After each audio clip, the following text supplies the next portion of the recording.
Welcome everybody to this, I hope, very interesting discussion about disinformation and fake news and what to do about it. I was thinking about the concept of fake news and propaganda is, of course, not a new one. It's been around for a very long time.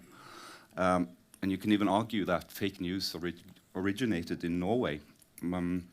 Because when some Viking real estate agent traveled to an island made out of ice and returned and decided to call it Greenland, he did something very intentional to deceive people and make people embark on a very dangerous journey to this place. So we may be able to claim some sort of copyright on the concept of fake news. Also, I think it's not controversial to say that if you agree that fake news and propaganda has been around for a long time, what's really changed is technology and the speed by which this information is distributed. It can happen very quickly, and it can have a lot of impact very quickly. To introduce this theme tonight, Øystein Bogen, who has been a reporter for TV2 in Russia for many years and also written books about his experiences there, will make an introduction. It will take about 20 minutes. Afterwards, we'll have the whole panel up with Jessica Aro, who some of you met earlier, a Finnish troll hunter, a journalist who has been exposing covert fake news trolling operations out of St. Petersburg, Russia, and has paid a very high price for it, also personally. Also, Geir Hågen Karlsen, who is employed by Forsvarets stabsskole. He is lieutenant colonel, so and he's in uniform also, so he probably will be talking with a lot of authority about the situation for security and cyber security in Norway just now. So, without further ado, Øystein Bogen, welcome to the stage.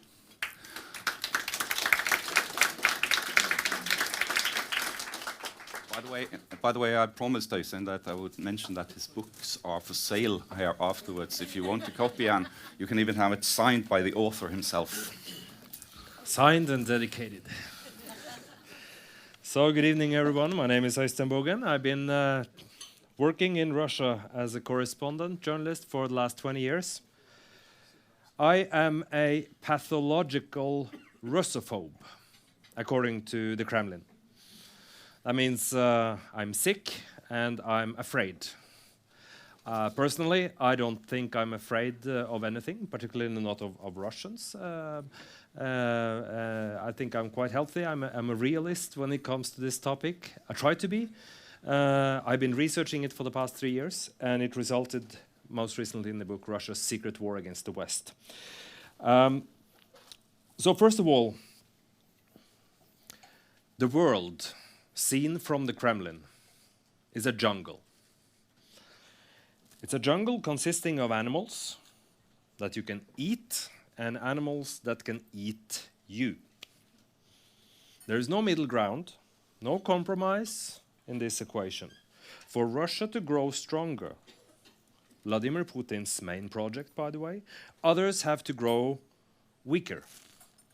It is therefore important policy for Putin to convince certain countries that they do not enjoy the protection of the herd, be it NATO, the EU, or any other international organization, and that they indeed belong to the category of animals that can be eaten if Russia chooses to do that. Now, as I write in my book, the primary goals to achieve this piece of influence on countries, to convince them that they can be eaten, that they can be harmed if Russia wants to, could be called hybrid warfare. It is not war in the traditional sense. It doesn't use bullets and guns. At the same time, it is certainly not a friendly activity. It intends to do harm. It is organized, systematic, long-term, and it is directed, as far as we know, directly out of the offices of Vladimir Putin himself. This type of war includes potentially all and any resources of the state, up to, but not included, open military intervention. So combined in different ways to get an impact, it can be cyber attacks in combination with targeted leaks of information, as in the United States elections.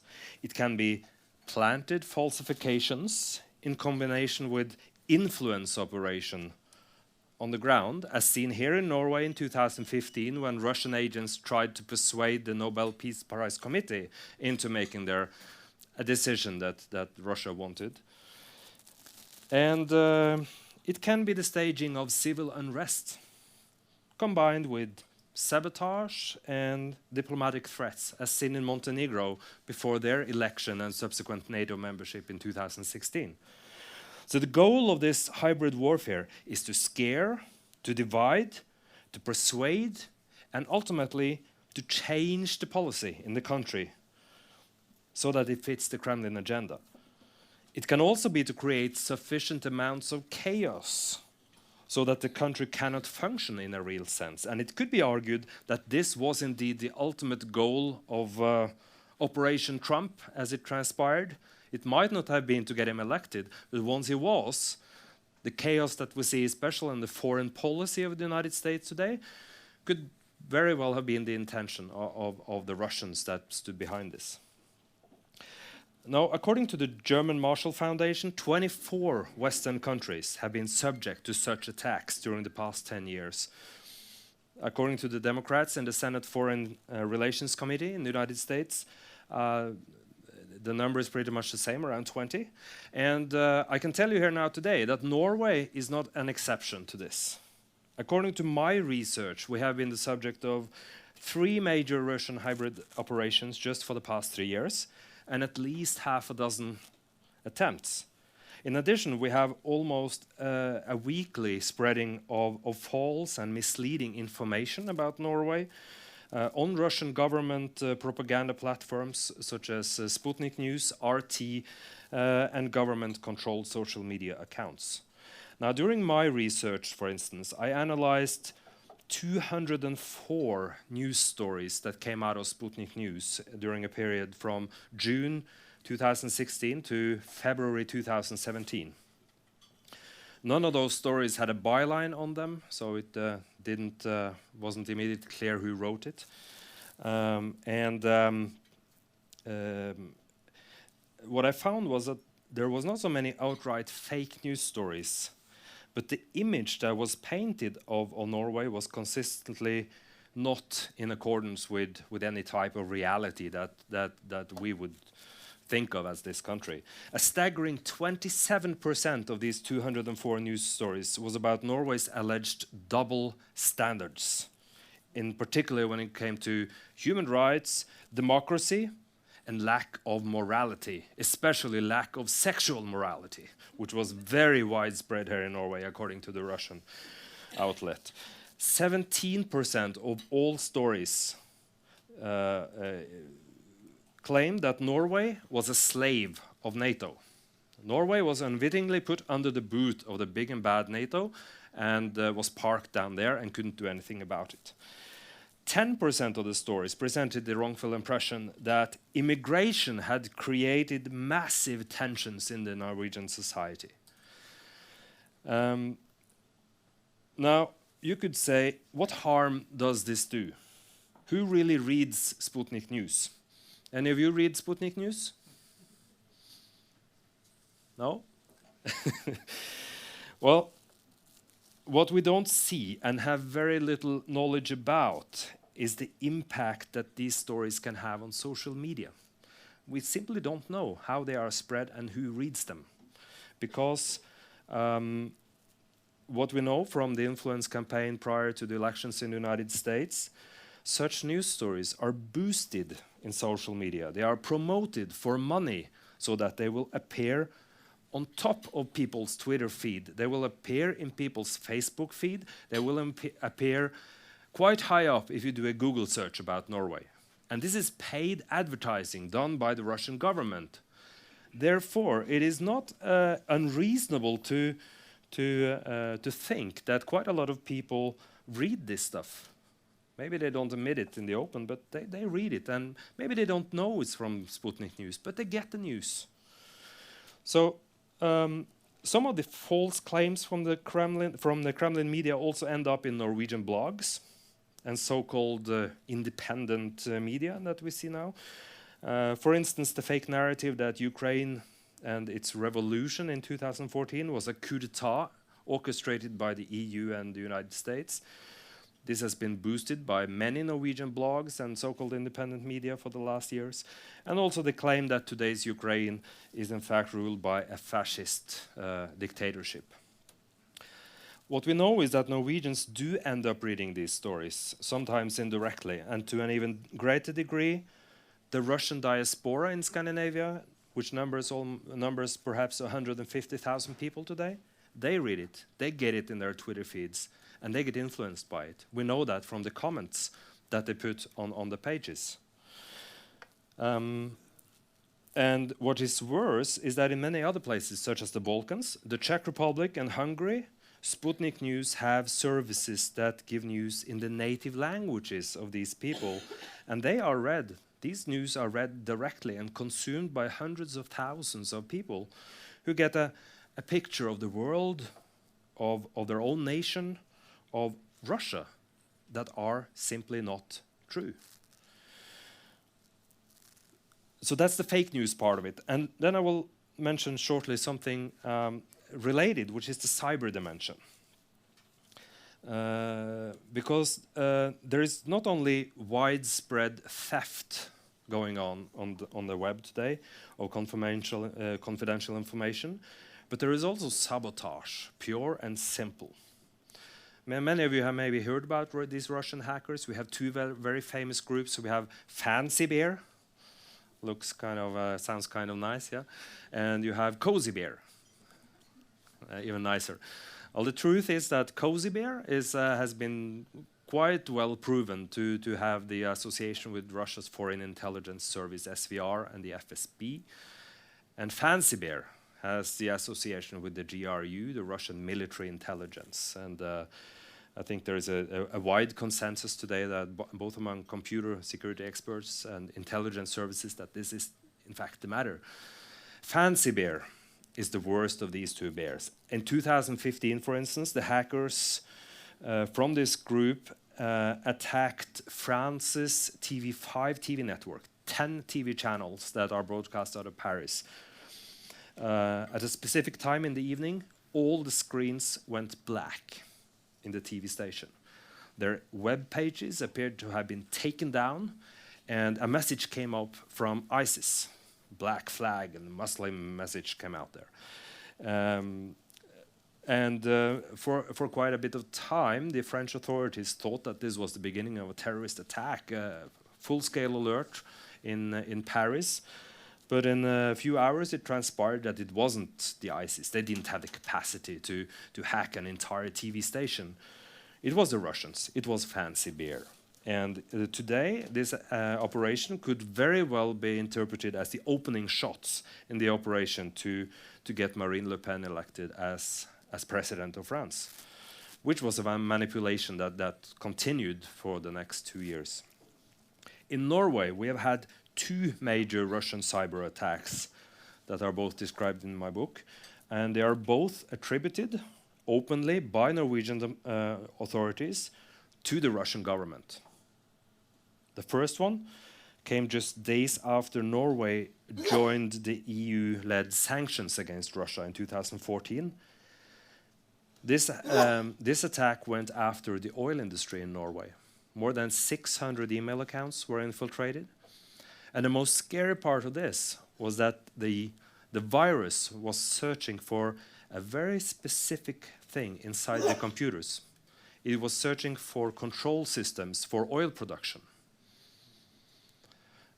Well, luckily, this plot was sort of averted but it gives you an example. What could the damage of such an attack have been if it has really been successful? To, for instance, stop an oil well or make a blowout or stop some kind of machinery. It's staggering to think about. The second attack happened in 2016, was also attributed to Russian hackers. It was the Cozy Bear. 9 public institutions, among those the Labour Party, was infiltrated, or it was an attempt. As far as we know, they didn't succeed. But if they had succeeded in infiltrating the servers of the Labour Party, for instance, we could very well have found ourselves in a similar situation as the United States did in 2016, that they had taken documents out, leaked them, and tried to influence the elections. Finally, I'm now coming to the third most used tool in Vladimir Putin's destructive box of tools for chaos, and this is the social media trolling. Jessica told a lot about that in her excellent presentation earlier. Let me just do a quick run over of some of the major international operations that have taken place in this area. So it was the US elections is the most major one. It has recently become known that millions of Americans, tens of millions of Americans, might have been influenced by these fake social media accounts created by the troll factories in St. Petersburg and elsewhere.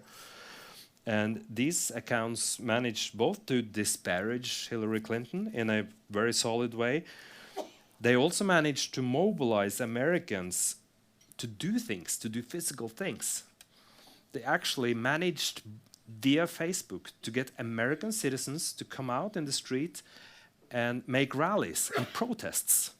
And on some occasions, they actually managed to take 2 different groups out that hated each other, which could have resulted, and it resulted in small clashes.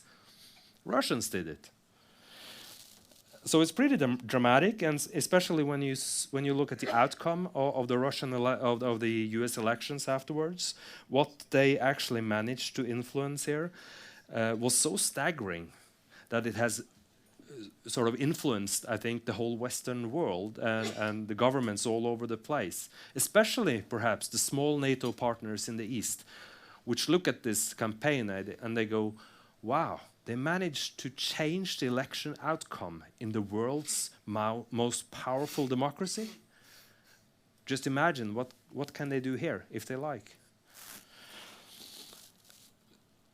So lastly, as also Jessica mentioned, this effort is far from over. It's still going on. For instance, the Catalonian independence crisis, where thousands of Russian programmed robots on social media have been spreading fake messages to exacerbate the crisis. In Britain, preliminary findings show that some of the accounts active in the United States in 2016 were also active in Britain. Hundreds of thousands of British citizens got these messages on social media concerning Brexit, basically appealing for them to vote pro-Brexit. So the effects these attacks can have on societies are staggering, in my view. In my book, you will find many other examples as well that will both scare you, I think, and amaze you. And one of the puzzling things about this is that this secret war is indeed still secret. Because it's only when you try to envision the totality of what's going on, the different kinds of attacks they do on different platforms, on different places, that you see how extremely well organized it is, how much money it must cost, and how it follows Russia's stated foreign policy goals to the letter, everywhere it goes. For instance, WADA, the International Anti-Doping Agency, hacked by Fancy Bear. Information leaked. IOC, hacked by Russian Fancy Bear after the Russians were barred from participating in Pyeongchang.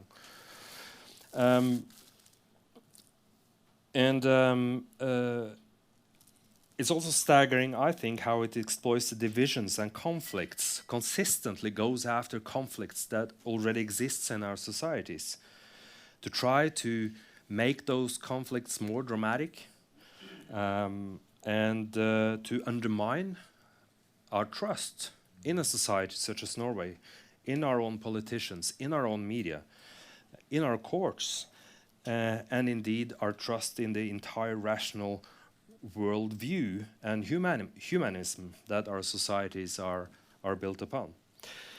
Another reason this offensive against the West is kept secret is that the standard reaction of Western governments so far has been complete silence. Our governments know what's going on, but they keep quiet about it. First of all, because they think that would limit the danger, to stop the public debate about this issue before it begins, will prevent the spreading of fear. So goes the theory. And at the same time, they also try to keep their own capabilities in the intelligence and security sector hidden for the Russians.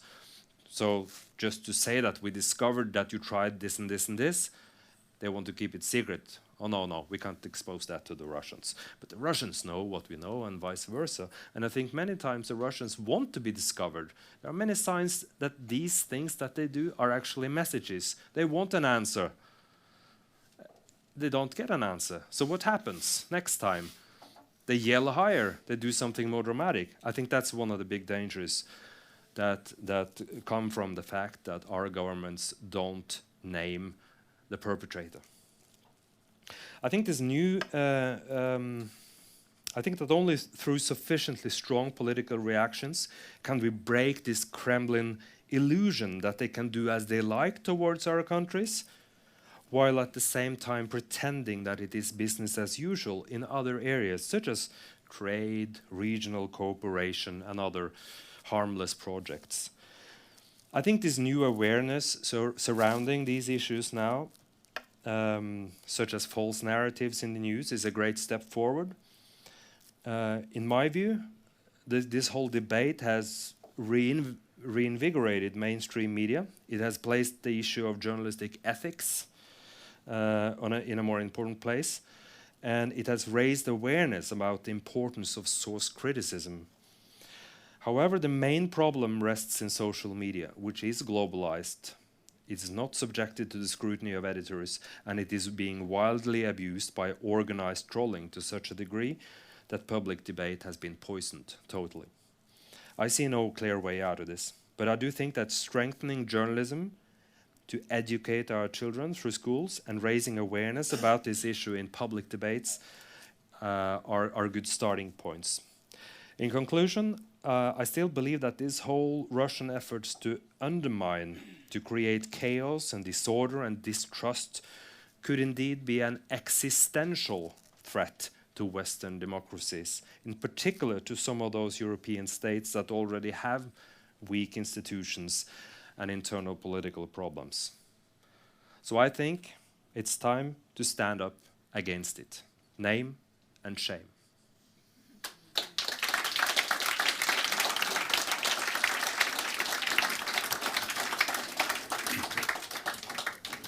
Thank you very much for that sobering introduction. So please join us on stage, the rest of the panel. Earlier I forgot to tell you that sadly there has been a very slight drizzle of snow in London, which means that the city always closes down completely. So Peter Pomerantsev couldn't make it because he's stuck on at the airport. So we'll just have to make do. This introduction by Øystein Bogen is quite sobering. And I wanted to head off with you, Geir Hågen Karlsen, because you try to analyze and understand what is going on, and also maybe recommend some strategies for countering it. What are your main findings? What's the situation seen from your place of work today? Thanks a lot. I'm going to make 6 points, but let me first say that I do recommend buying Øystein's book. I think it's very good. He's done excellent research, and he's also put it in the historical context. So he's looking back to what was going on during the Soviet time and so on. I had the pleasure of working with Russian military and also learn the language. And And I've done that for a long time. So not a bad word about my Russian colleagues or the Russian people, but we're standing against a authoritarian and corrupt state right now. So that's the challenge. That's my starting point.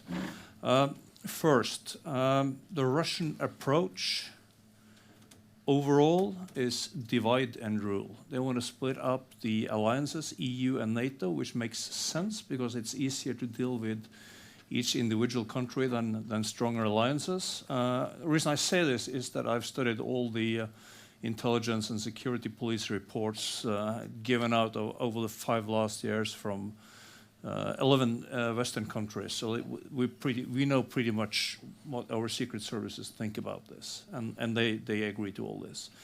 In addition, there are particular issues like the sanctions that were imposed after 2014. They want to remove them. For Norway, they are not particularly happy with Allied military presence at Værnes or in exercises in northern Norway and so on. So that's one of the issues they're working on. We're competing with them selling gas, so that's another issue they're working on. And obviously, we have the issue with Svalbard. Second point, my way of describing what they're doing is political influence activities. They have these political objectives that I just mentioned, and they're running operations to do that. The tools they're using, and Øystein described them very well, are clearly not legitimate, but it's political influence activities. We're not at war with Russia or anything like that right now, okay? My third point, Russia is more concerned about their own internal issues than with NATO.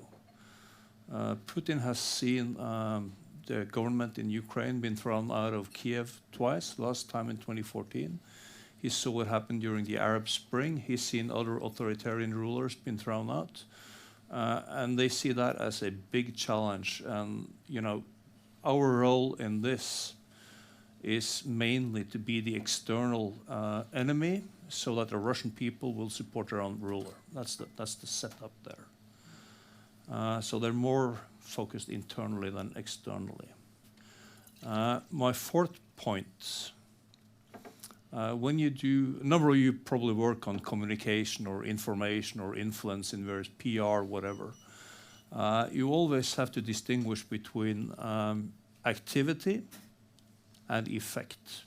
There is no doubt that the Russian activity is massive. They're doing a lot of things. Well described again by Øystein. Threatening with nuclear weapons, you know, is the ultimate thing they're showing off with. Last thing was yesterday, I think, where they were telling about the new super weapons.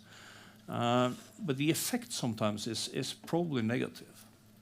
If you look to the US, the sanctions have been written into law, which means that the likelihood that the US sanctions on Russia will be removed is very, very small. If you look to France, they had 4 presidential candidates, and 3 of them were more or less Russia-friendly. The 4th one won. So when Putin went to Paris, he was really humiliated. He was standing next to President Macron, and President Macron actually, you know, accused him of running propaganda and told him that RT was a propaganda outlet. That was humiliating for President Putin. If you look at Germany, they provoked the Germans so much during the refugee crisis a couple of years ago that even the Social Democratic Foreign Secretary Frank-Walter Steinmeier went out and said that Putin was running propaganda campaign against Germany. And, you know, then you have strategically made something very stupid. So, you know, we have to look at the effect. We also have to look at the effect internally in Norway. It's not acceptable what they're doing, but still we have to look at, you know, what is the real political or other consequences here. 5th point, we have to be careful not to inflict wounds on ourselves when we're dealing with this. And I'm in particular thinking about the right to free speech. Germany and France are now in the process of banning fake news and having laws against fake news, punishing people or threatening news media with enormous fines if they don't remove fake news. The first consequence of that was that in Germany that the algorithms, the computer systems of Facebook and Twitter shut out tens of thousands of people because they didn't want to pay the fines. So they just, whatever there was a suspicious word or anything referenced in a Facebook account, it was simply shut down. Including the German justice minister, he got his Twitter account shut down. So, I have my driver's license in here in my pocket. The police can take that one away if they have a good reason, and I can protest and go to court and try to get it back. Today, it's a computer taking my license to speak on Facebook will be taken away by a computer, right? There's no human in the loop, and Facebook will never give you a good explanation. They would just refer to general rules. But the reality is that you can't take part in political debate today if you're not on Facebook. Okay, so we have to look at what's going on there. And the sixth point, final point, the best way to handle this, the first thing we have to do is to expose it. Make people aware. That's the reason why I'm sitting here. Thanks for the invitation, by the way. You're welcome. And thanks for listening. Because if we make people aware, and it's ordinary people, it's politicians, it's police, it's journalists, it's a lot of people, we have a more mature understanding of what's going on, and we can calibrate responses. We can grow a political agreement on how to handle it. And if necessary, we can take serious steps here. We've looked at things with other government agencies, like, what happens if you have cyber attacks on medical supplies, healthcare systems. If I got the wrong blood type at the hospital, I will probably die, at least in some cases. But if someone is trying to do this, it amounts to a declaration of war. And I'm pretty sure that the West can answer if we have to. Mm. We can put on serious economic sanctions. I don't know if you're familiar with something called SWIFT. It's the international payment system. If you pay abroad, the U.S. for all practical purpose, if they decide to disconnect Russia from SWIFT, you can't use a credit card in Russia. No Russian can buy a beer here with his credit card. There is no economic cooperation at all because everything will be shut down. That's seen as the economic parallel to nuclear war, right? Mm. So we are not defenseless, not at all. Mm. Thanks a lot. You're welcome again. Thank you. Obviously, I have a lot of follow-up questions, but before we do that, Jessica, you have been actually investigating these trolls, the people who they go to work in the morning and they get assignments to do things, and so they are almost like entrepreneurs. They just turn up for work and they are getting told what to destroy today, and then they go home and have dinner. But how do they actually operate, and what results do they achieve? Good news is that many of these guys who go work in the troll factory in Russia, they cannot handle the job longer than like 2 or 3 months. Then they leave. There is only a minority of people, of the workers, who actually believe in the stuff that they are doing and who then enjoy it. Oh, by the way, and thank you for your both presentations. They're really awesome, seriously mind-blowing. And I also have so much to comment on those, but yeah, I will actually do that immediately. The most important point that Øystein brought up was who is reading these, who is being influenced by these propaganda texts.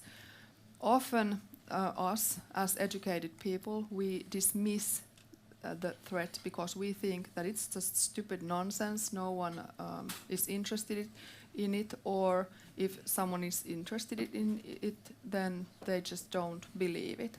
But actually, this is also what we've learned in Finland of how the trolls and propaganda influence. Even intelligent like seemingly intelligent people, for example, professors or lecturers at universities have been spreading these fake news openly, publicly in the Finnish information space. Seriously, like, what the fuck news? I don't know, waging hatred against Muslims are being spread by, for example, a Russia expert with the Helsinki University on his social media. And when he's countered and someone is asking, why do you share this? You know, this is anonymous, you know, troll propaganda shit. He doesn't answer, he just continues. And also we've seen members of the police community spreading these because they somehow reflect with the ideas that some individuals might have about, for example, foreigners or Muslims. So they don't care about fact-checking it before sharing it. Also, we've seen the parts of population which is a very primary target of this operation are the ones who are less fortunate, who maybe don't have a job, who spend a lot of time online, who read stuff that normally you wouldn't have the time to read, and who are easily then manipulated. And these people can be and are already weaponized, just like you described in your excellent presentation.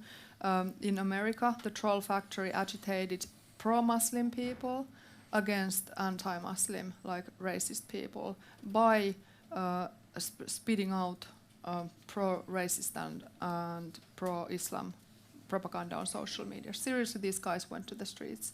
So these people are my primary concern, because we are seeing these people commenting this, and we are seeing people being agitated into, for example, in Finland, to go throw burning bottles, like Molotov cocktails, to refugee centers.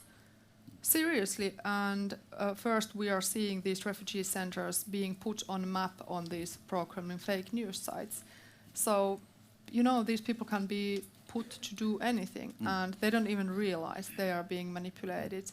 And these are actual consequences of the work that is being done at this place in St. Petersburg, right? Some of them are, yeah, but of course many of these operations are impossible to trace back straight to St. Petersburg. But you can then find some hints and tips to conclude that it looks like it's being organized from some kind of pro-Kremlin troll factory. Yeah. Øystein Bogen concluded his introduction by some sort of, I would say, some call to action. He encourages state leaders to speak out against the Russians and call them by name. Do you agree with that, that this would be an effective strategy? You're looking at me? Absolutely. Yeah. Well, that's my own recommendation, but I also think our Prime Minister has, on several occasions, Erna Solberg, has described the Russian activities as propaganda. Last time was just recently, couple of weeks ago or so. Our now Foreign Secretary, then Defense Minister in Eriksen Søreide, I think she wrote a huge op-ed in Aftenposten together with all her Nordic colleagues a couple of months after the Russians went into Crimea, you know, clearly describing what this was. You know, it was a serious violation of international law, and so on. So, and if you look at the reports that our security police and our intelligence service has come up with, they've clearly described. Last year, they went into detail about Russian plans for cyber sabotage. You mentioned that possible sabotage against energy supplies. Obviously, we're competing with Russia. And I don't have to tell people here in Stavanger about this, but we're selling almost as much gas to EU as the Russians are doing. So that would, of course, any sabotage against that would be hugely important in any conflict. I think you have been described as a propagandist for our security police when they have described what the Russian intelligence services are doing here in Norway. So I mean, both our security services and our politicians have been pretty outspoken about this, in my opinion. It's well known that Mr. Bogen is paid by the U.S. intelligence service. Yeah, he's paid by the Norwegian too. They don't pay enough. He's working for everyone. But if I could comment on that. Yeah. I know for a fact that the Russians don't care what the Norwegian security police says. They just say that the PST is out again. They want more money from the state budget. We don't care about those. We So care what and do they say, care about? They say we care about what the prime minister says and what the foreign minister says. And you're right. They sometimes say that, okay, we have a piece of propaganda here, but they do double speak. They do double speak that the Russians love. They say, oh, the Russians do propaganda. But the Russians are not a threat to Norway. We have an excellent relation with Norway. We have trade. We have close border cooperation in the far north. We have several important projects that we do together with Russia. So 2 messages. And then guess which of the messages do you think the Russians choose to pick up? They pick up the last one, they say. And in the Kremlin they go, okay, maybe she had to say the first thing for political reasons. But the second thing is that what she really wants. I think so. There's But a that number of years since our official But line actually, was yeah, that we had yeah. No, but excellent relations with Russia. That's many years ago. No, but they say we Oh, have yeah. good relations with Russia. That's what they're saying. Normal relations. And I think that maybe you should turn this around and you say, okay, we know that you have attacked our computer systems twice for the past 2 years. Please stop with that. Otherwise, we cannot cooperate on trade. What would be the consequence then, you think? Would that kind of language change things?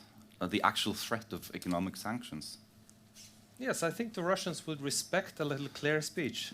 I think so, because what the Norwegian government has been saying for years about this stuff is really confusing even for Norwegian citizens. And I don't know how they perceive it in the Kremlin, but probably they just perceive it in, the way I mentioned. But at the same time, I feel obliged to sort of be the devil's advocate here, because there is an issue where you have to also distinguish between, trolling and this sabotage and just people who are genuinely, pro-Russian, and they are activists and they want to, promote Russian interests. There's nothing wrong with that, inherently wrong with, being fond of Russia or proud Russian.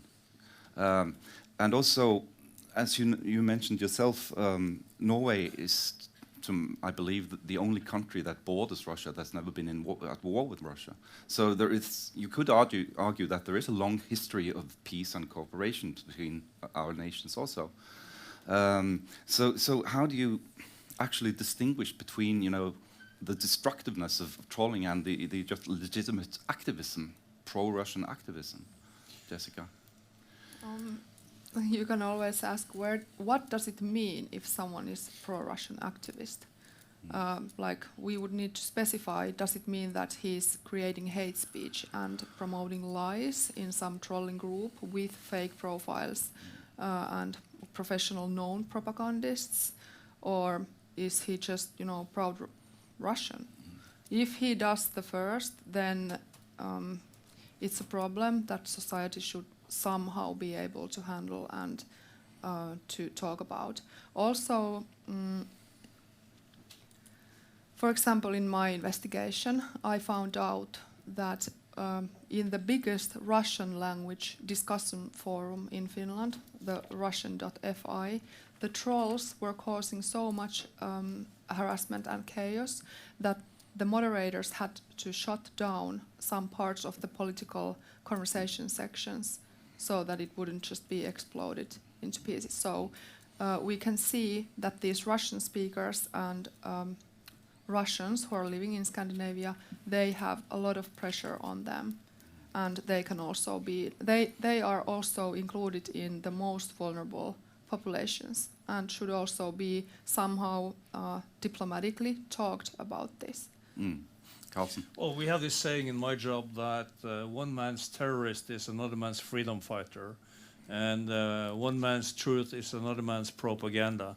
So, there's always going to be disagreement on this, and I don't think we're ever going to reach a conclusion or agreement. And it's definitely legitimate to write books and saying that Putin is Russia's savior. I mean, there are people doing that, professors in Norway, and they're entitled to their view. I mean, I do disagree, but still. Any sort of, trying to categorize some people as unacceptable, I think will be counterproductive and pretty undemocratic also, even though we disagree and don't like it. Then certainly when people directly sabotage and track people and trash people and things like Jessica has experienced, then it's certainly beyond what is acceptable. Yes. That's absolutely clear. Of course, I think everybody agrees on that.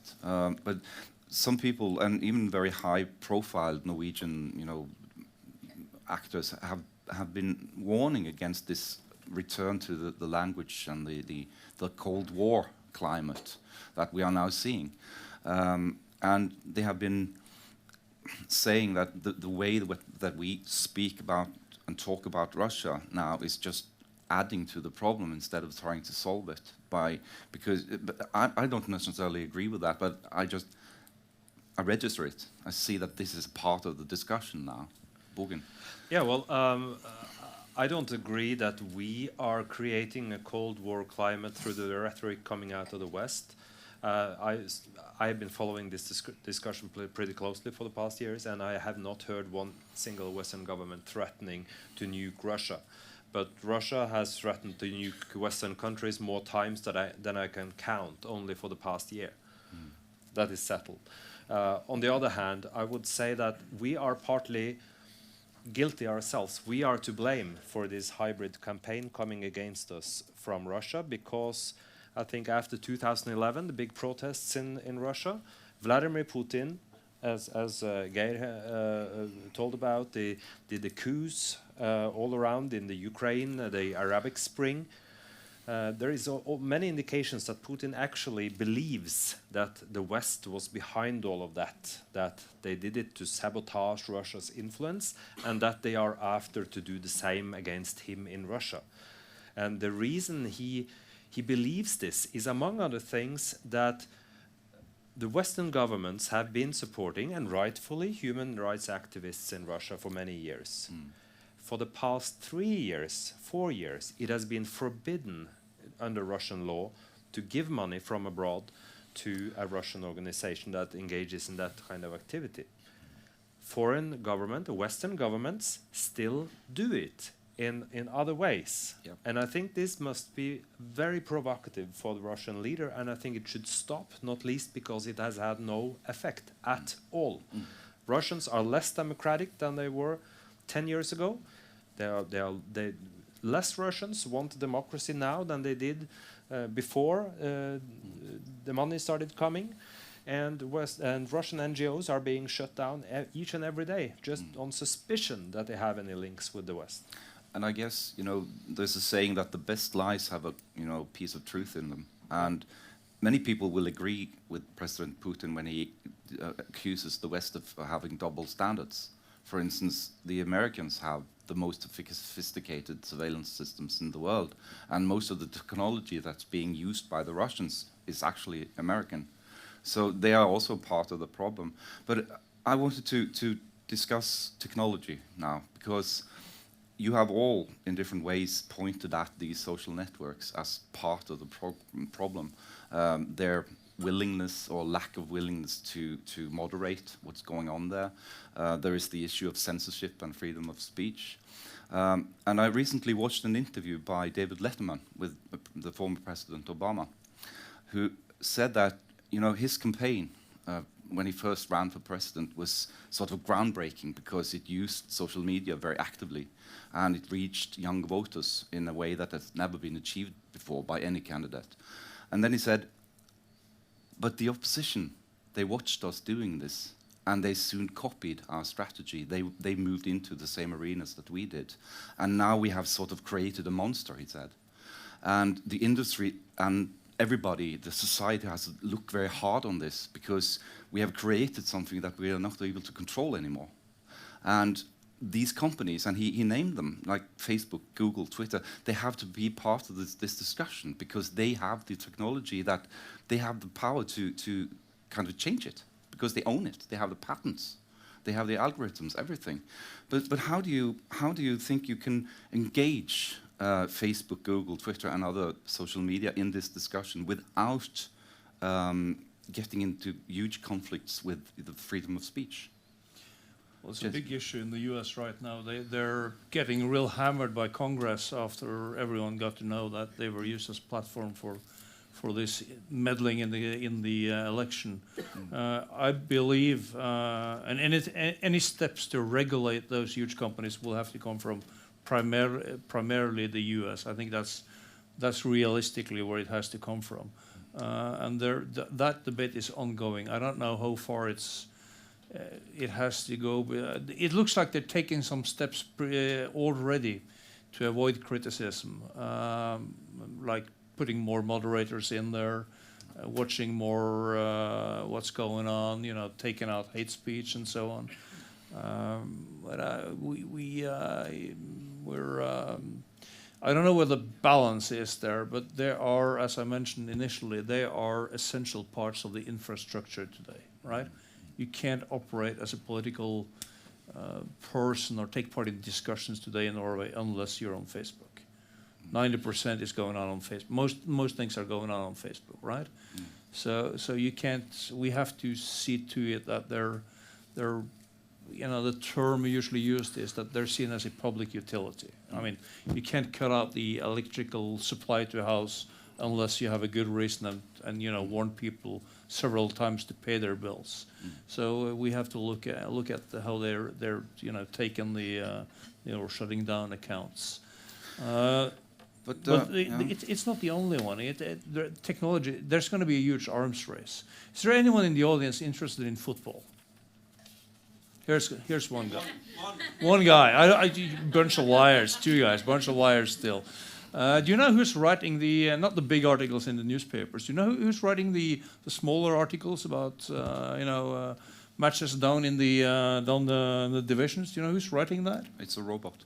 It's a robot. It's a computer in NTB, the Norwegian Telegram Bureau. They're automated, and there is no people involved.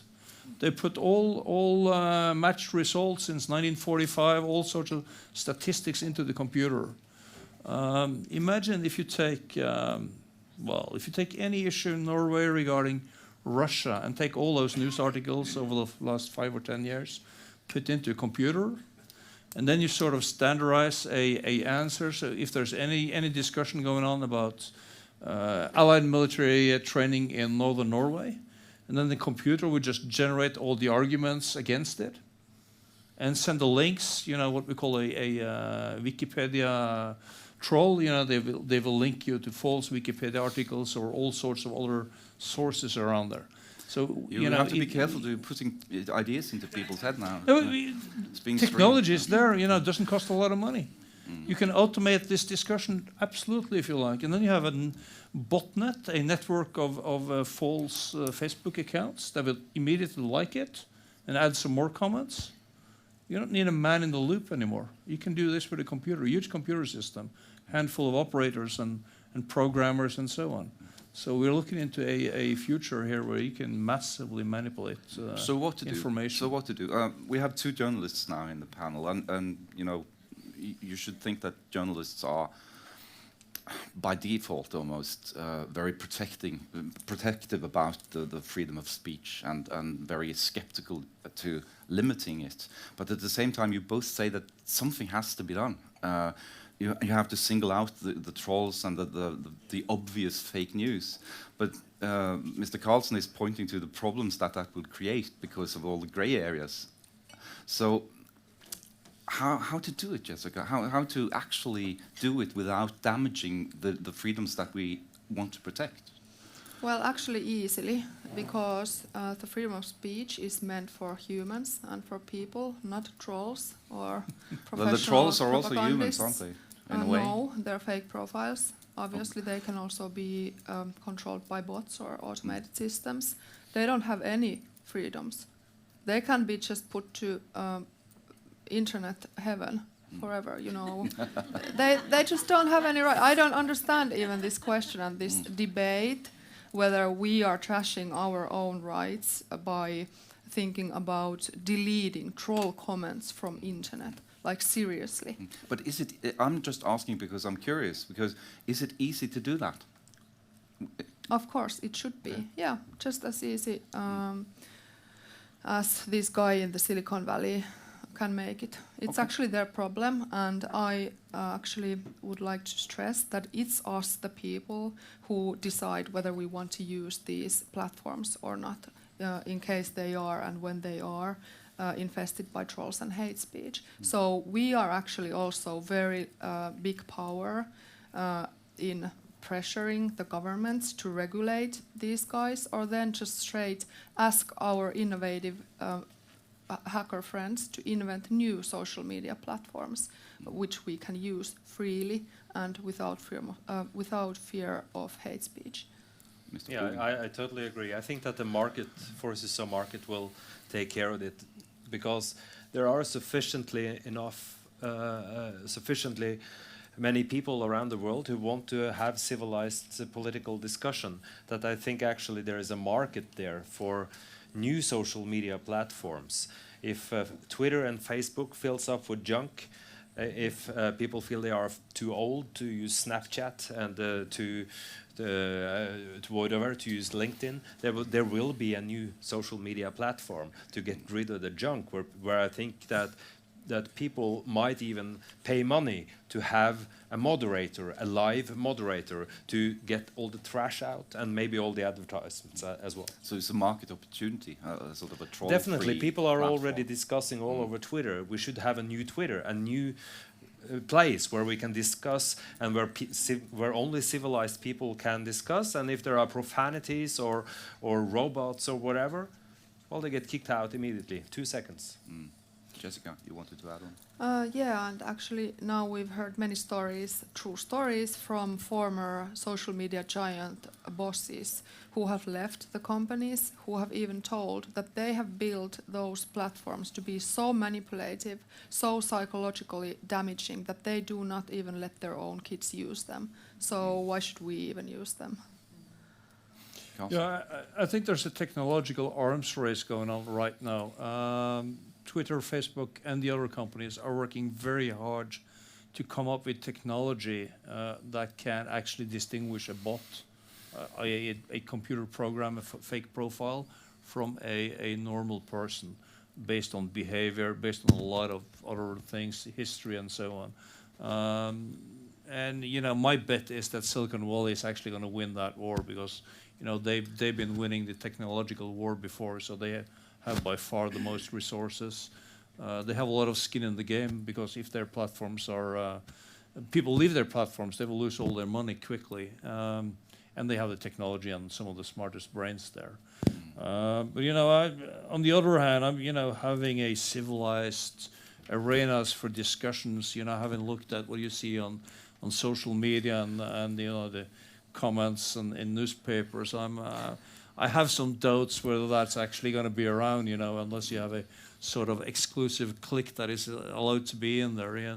Human nature is pretty bad when it comes to discussing there. I've been called a lot of things. So, best thing was a couple of weeks ago, I was interviewed on newspaper on NRK about the links between Russia supporting Nazi and extremist organizations in Western Europe, and I think the Russian embassy called me a blasphemist, and you know, the Nordic resistance movement, they called me a Zionist provocateur. So you know, I got interesting labels there. Yeah, spending time in the comments sections can really test your belief in humanity sometimes, I can assure you. But okay, I'd really like to continue along the line of what to do, because you have already suggested some strategies for, you know, changing the way people use internet, and you have stressed that the obligation is shared by the users and also by the developers of the technology. There has to be some kind of cooperation there, but you have also stressed the need to sort of up the game against the Russians. Okay, you have state leaders speaking out, but you also, Mr. Carlson, you mentioned that there are tools in the box that we could, you know, take out and use against the Russians that would hurt them economically. Do you think it's time now to do that, or does it have to get worse before you consider such an option? First of all, I think anything like this will have to be a joint Western project, right? It's not going to be Norway versus Putin or anything like that. It's going to be NATO and EU doing things together. There is a reason why I talked about, distinguish between huge activity versus what is the real effect of what they're doing, right? And I also said that a lot of the things they're doing is mainly aimed at Russian citizens themselves, If there are any victims of Russian propaganda today, it's the Russian population themselves, right? Look around, how big is the problem? How big is really this problem here? Yes, we do have cyber attacks. That's serious. But it's difficult to actually, prove who's behind. There's a lot of issues there. And don't forget, President Obama, just before he left, when it was then obvious for everyone that the Russians had meddled in the election, he said, we're going to make them pay back. We will take action. We will choose the time and place. You will know of some of it, and you will not know of some of the other things we're doing. I don't know what Americans are doing today. Obvious things to do is to go after the money. The Russian leadership is corrupt, and they're stealing billions of dollars, euros, whatever currency you like from their own population. Going after their money is legitimate, and it's going to be painful, right? That's obvious. That there is no political disagreement. Launching a huge cyber war against Russia would be, something totally different, right? But there are things might be ongoing as I don't know. But you could argue that waiting until it gets worse is sort of a defensive strategy. They haven't actually done any great damage in Norway up to this day, but it might happen any day if you believe what Mr. Bogen is saying. It's been almost a stroke of luck that there hasn't been any serious consequences. For instance, in shutting down oil production or disrupting energy distribution in the middle of the winter, things like that. Do we really have to wait for it to actually happen before we can take more substantial and concrete action against it? I don't think those things would happen unless we have a serious confrontation with Russia. There is no meaning in sort of shutting down the electricity in Norway a cold winter day unless it's linked to a military operation or something a lot more serious. It would only draw reactions that would be negative for Russia in the long run.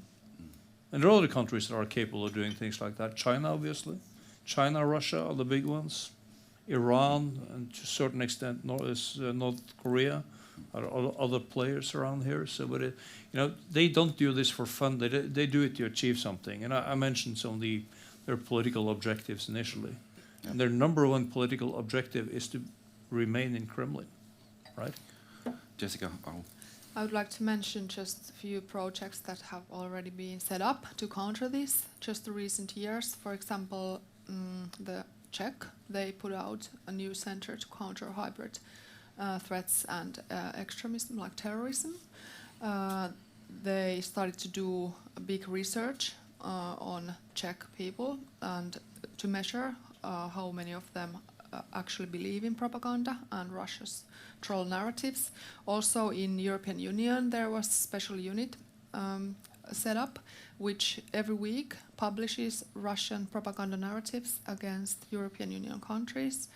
And for example in Finland there is the hybrid threat center being set up, but I would like to stress the importance of citizen activism.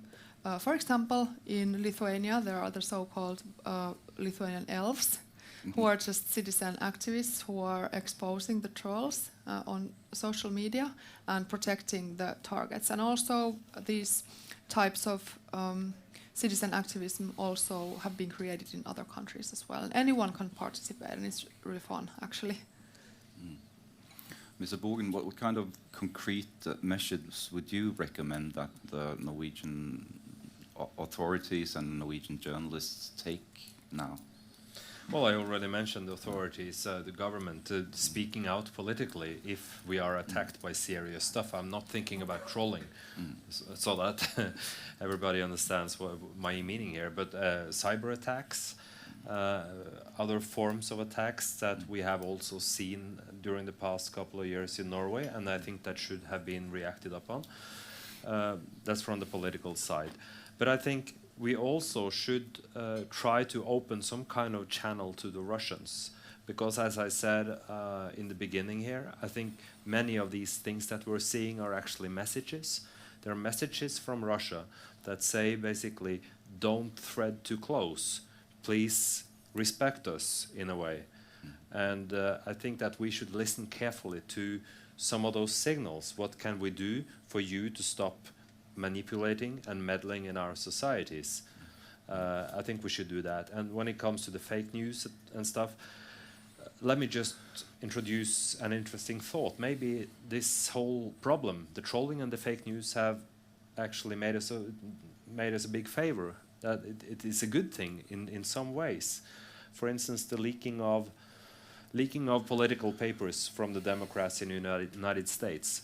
Could one see a future scenario where hacking is so usual that politicians would have to behave in a very, very nice way in order for their information not to be leaked? They know that hackers are going to come after them. Okay, they have to be clean, totally clean, right? I mentioned also the media has become more aware of the fake news and more aware of its own ethics. Yeah. And this is a good thing. So I think ultimately, maybe we should also try to seize the good opportunities to tackle this problem. So it comes with a silver lining in a way. Yeah. Yeah, well, optimistic about politicians' behavior. Those who have Googled me know that I'm also a politician, so I can say that without being offending anyone. Just a comment about fake news. It should be of interest for you in the media, actually, because if we keep talking about fake news all the time, you know, people will open your newspaper tomorrow and say, you know, media are so full of fake news. It's going to be a self-fulfilling prophecy, and it's going to strike back on yourself. There's a fair risk about that. I wouldn't, I wouldn't make too much out of fake news in Norway. I don't think it's a big problem here. It's probably a lot bigger in many other places. There's always been a fair amount of stuff that we dislike or disagree with, or see as clear lies. But many people have been in the business, in the journalistic community, have been worried by places like or a website like Reset, because they have their reach is quite impressive for being recent. You know, they're fairly new. They have a very large following of people, and they have a very great reach on some of their stories. They are being distributed very fast by people who are tracking these things. So they are quite effective, and that makes people in the business quite nervous, because they have become sort of a powerhouse for the far right or the alt right very quickly. But who knows? It might be just a phase. I don't know. But I think it's time to open up for questions, and we do have them. I'll just remind you to please just state your name and go on from there. Yes, I'm Geir Gade. I have some background in Norwegian Defense Forces, and I do think that it is useful to be aware of the background. That in the late 1990s, the Russian military forces were about to collapse, and the NATO senior service personnel and generals and senior officials were actually sort of engaged with Russian senior generals as well to try to preserve the Russian military not to collapse. And the Yeltsin period in Russia created a situation which I think created Putin and the Putin ambition, and it's to some degree interesting to find out what should we accept to be Russian ambitions, Russian national interests, Russia is the world's biggest nation. They have a huge east of Siberia, influx of Chinese inhabitants. They have multiple challenges. I do not think Western Europe is their challenge. I think they have a set of policies, that needs to reflect their multiple challenges rather than that we are sort of ogling our navel and think about European and Norwegian and Scandinavian policies. Certainly, they've always been extremely opportunistic, and they would always use to try and utilize any avenue to serve their purposes.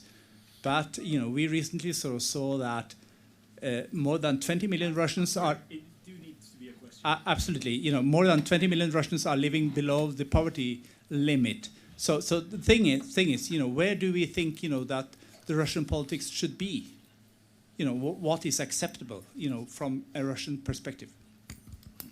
Mr. Carl? Well, I think we can, just to keep this simple, divide our ambitions into three areas.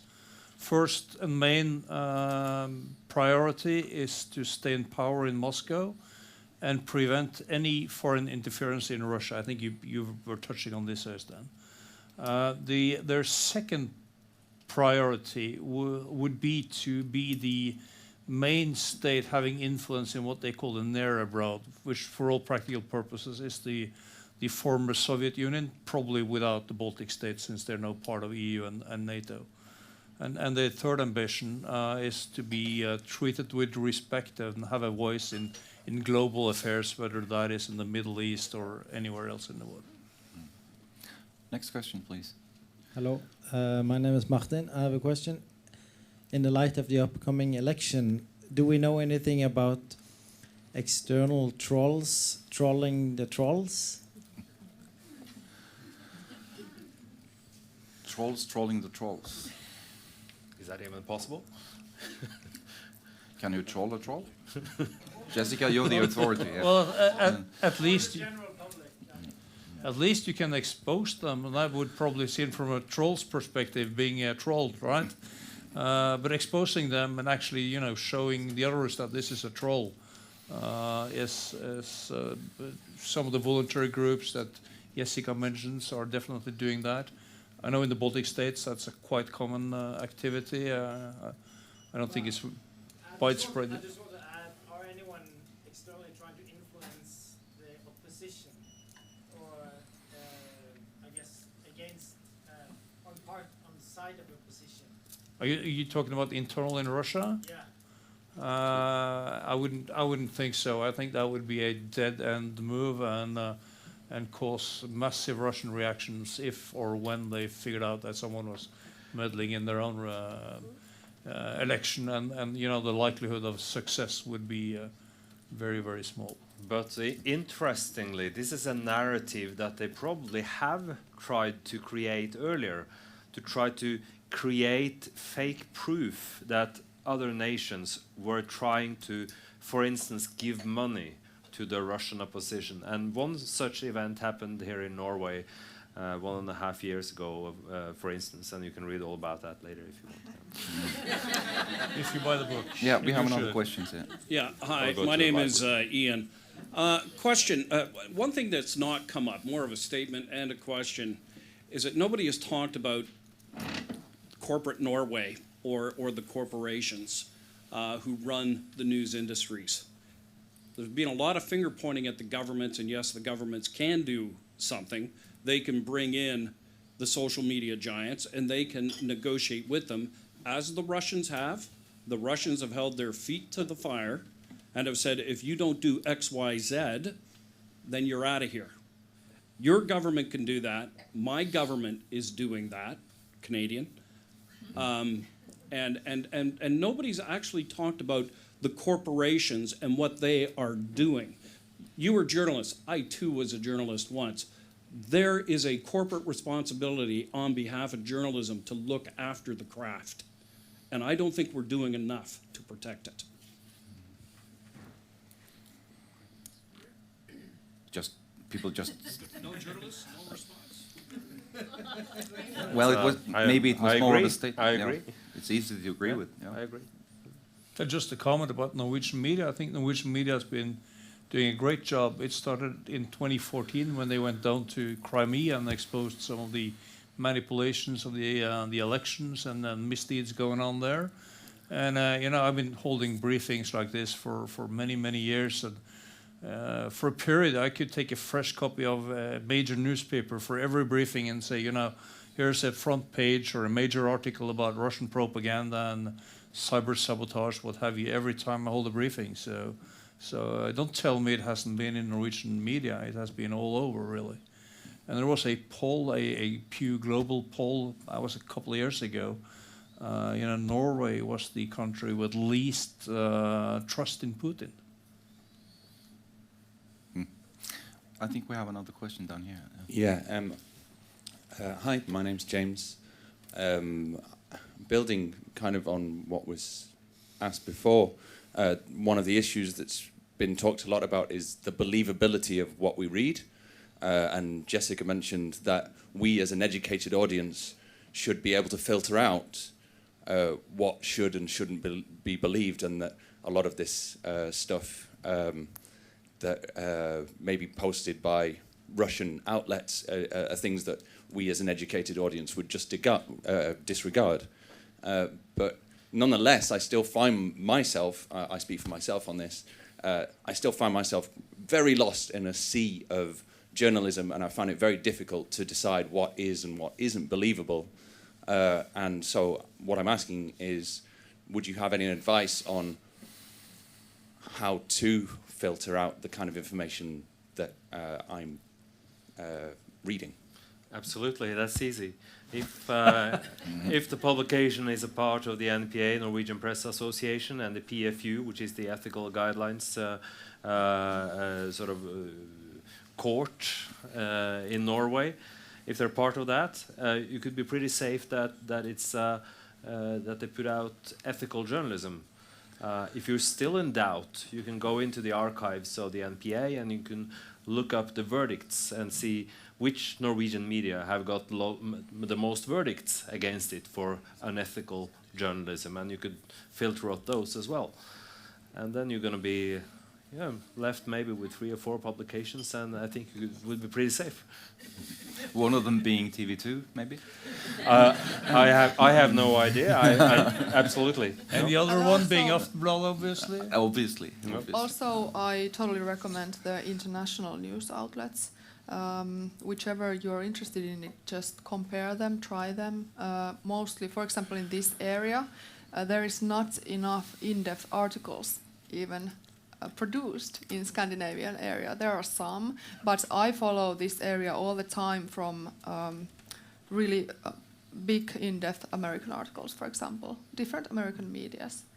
At the moment, they are the best ones, in my opinion. But compare, try.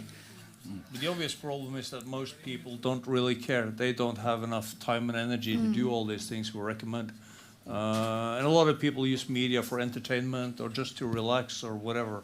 So, you know, for this audience, no problem. For the average reader, not a challenge. I was also very intrigued by some research that was done on people who had been forwarding stories that were patently false. Because these stories were in alignment with their views, right? And it didn't have anything to say. When the people were told that this is a fake story, it's simply not true. It didn't change their view at all, because it confirms my view. So it's useful for me, and I like it. That's why I share it. I don't care if it's actually true. It confirms what I already believe. Well, do you know, this is super interesting because it's even neuroscience. Your brain gets euphoric when you read something that you already believe. This is why it works so well. Yeah, and I think people have a tendency to point at the right-wing media and say that they are the bad guys, but the left-wing media is just as bad, because the lefties, all the journalists, they do the same thing. They get repulsed by all this bullshit on the alternative news, and they just stick to whatever they usually read, right? we do, but everybody does that, I think. We have one more question. Yeah. Yes, one question basically to the military representative. What would it require in order to trigger the Article 5 under the North Atlantic Treaty? Would it be an infrastructure cyber attack, or has there been incidents being discussed in the past? What you're referring to is the Article 5 is when NATO would declare a armed conflict. You know, if someone crosses the border with military force, that's quite obvious.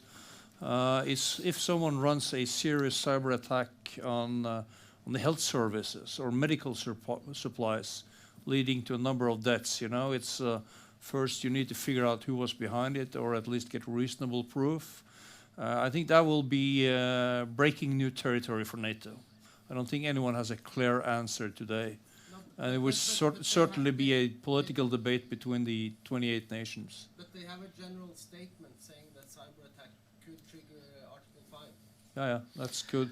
The big word there is could, right? There's something called the Tallinn Manual, which is which has been produced by the NATO Center of Excellence for Cyber Warfare in Tallinn, which goes into this and which analyzes what kind of events would be in contradiction to international law, which kind of events would be so much against it that it could be against the UN Charter, and which puts it in Article 5 territory, which means basically loss of life and or loss of major values.